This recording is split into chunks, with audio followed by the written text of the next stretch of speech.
अस्सलाम वालेकुम friends, welcome back to top smarties drama serial Nijat. माँ बाप बच्चों से जितना भी नाराज हों, लेकिन फिर उनके लिए इतनी मुश्किलात भी खड़ी नहीं कर सकते कि उनके लिए आसानियां ही करना चाहते हैं। शाहजैन जब अपनी बीमारी से उठा तो उसे लगा कि उसे जॉब करनी चाहिए, क्योंकि वो हर चीज अब मिनाहिल से मांगता है और मिनाहिल का एटीट्यूड दिन ब दिन बढ़ता जा रहा है। मिनाहिल की मोहब्बत दिन ब दिन कम होती जा रही है, जो कि शाहजैन को किसी भी तौर बर्दाश्त नहीं। इसीलिए तो वो जॉब ढूंढने जाता है, जहां पर इब्राहिम साहिब ने पहले ही उसके लिए बात कर रखी थी, इसलिए उसे जॉब फिर मिल भी जाती है। लेकिन सैलरी पैकेज इतना अच्छा नहीं। वो बहुत खुशी खुशी घर आता है, मिनाहिल को आकर बताने लगा मुझे जॉब मिल गई। मिनाहिल भी बहुत खुश हो जाती है, लेकिन फिर सैलरी का सुनकर उसकी सारी खुशी फुड़ करके उड़ जाती है और वो शाहजैन से शिकवा करने लगी कि इतनी सी सैलरी में मेरे खर्चात पूरे नहीं हो सकते, मैं गुजारा नहीं कर सकती। तो आज शाहजैन उसे समझाने लगा, आज कम है सैलरी, फिर प्रमोशन होगी तो ठीक सैलरी हो जाएगी, तुम इस पर खुश तो हो जाओ ना। शाहजैन तो किसी ना किसी तरीके से मिनाहिल को खुश करना चाहता है।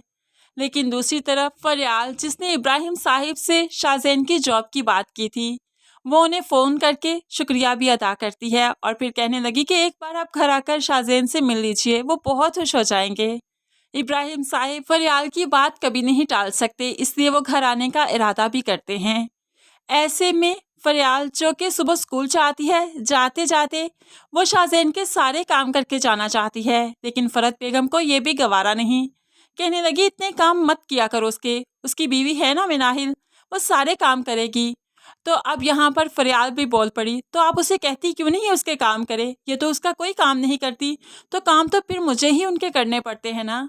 अब मिनाहिल को लगता है कि शायद फरियाल मुलाजमा की सी हैसियत रखती है, शाहजैन के कितने भी काम कर ले, लेकिन उसके दिल में जगह नहीं बना सकती। लेकिन ये तो वक्त बताएगा कि मिनाहिल की जगह पर फरियाल ने कितनी अच्छी जगह बना ली शाहजैन के दिल में। लेकिन अभी शाहजैन को भी इस चीज़ का एहसास नहीं हो रहा। ऐसे ही इब्राहिम साहिब अब बेटे से मिलने आते हैं, सिर्फ फरियाल के कहने पर। शाहजैन को जब पता चला कि बाप मिलने आया है तो उसे बहुत गुस्सा आ गया कि जब मैं बीमार था तब आए नहीं, अब क्या तमाशा देखने आए हैं, मैं करता हूँ जाकर इन्हें ठीक।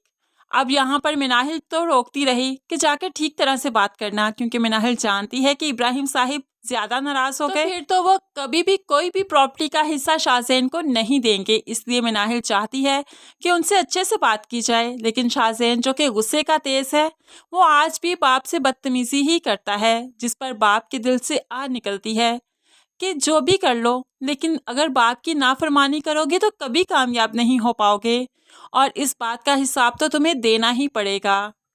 अब माँ बाप के दिलों से जब औलाद के लिए आह निकल जाती है तो कैसे मुमकिन है कि वो अर्श तक ना पहुँचे। इब्राहिम साहिब की ये आह भी अर्श तक पहुँचेगी और शाहजैन बद से बदतरीन हाल तक पहुँचेगा। लेकिन फिर फरियाल जैसा अच्छा जीवन साथी जो साथ है तो उसको संभाल ही लेगा, समेट ही लेगा। इस तरह से शाहजैन मरते मरते बचेगा, गिरते गिरते संभल जाएगा, क्योंकि वो खुदा से रुजू करेगा और नमाज और कुरान की पाबंदी करेगा और फिर मसाजिद में काफ़ी ज़्यादा टाइम गुजारेगा, जिसकी वजह से उसे उसके गुस्से से, डिप्रेशन से निजात मिलेगी। और ये सब कुछ अच्छे जीवन साथी की वजह से ही हुआ, जो कि उसके बाप की बदौलत उसे मिला। यह एहसास उसे बहुत देर बाद ही होगा।